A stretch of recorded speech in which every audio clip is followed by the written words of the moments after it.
The Young People program is very much about encouraging the younger generation here in Poland to express their thoughts about local, environmental or social issues. Uważam, że naprawdę jest wiele młodych osób, które ma niesamowity potencjał. Czasami tylko my dorośli nie dajemy możliwości im pokazania, wyrażenia siebie. Wiemy z doświadczenia, że wszelkie nasze działania związane z fotografią mają bardzo duże zainteresowanie, zwłaszcza młodych ludzi.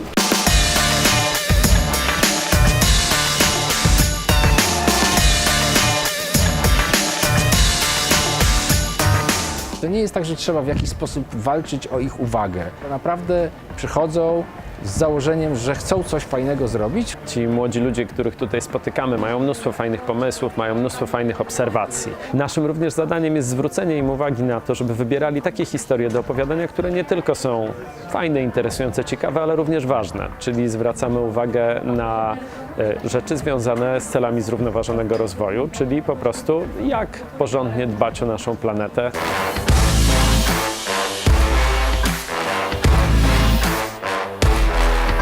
Robiliśmy film na temat równości płci. Myślę, że jest to coś, z czego można być dumnym.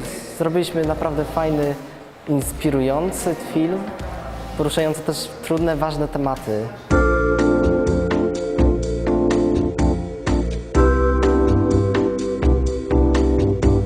Film jest trochę komedią romantyczną, trochę na temat ekologii, ponieważ jednocześnie jest o tym, żeby nie zużywać za dużo plastikowych torebek i o tym, żeby używać butelki szklane częściej niż plastikowe.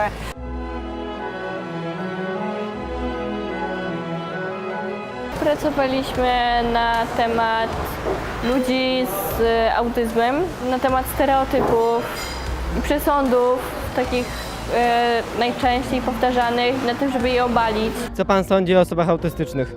Autyści nie mają uczuć w ogóle. W duchu przesądów wzywam cię. Nie spodziewałam się, że młodzież w tak prosty sposób, tak szybki sposób chwycą, złapią, o co chodzi.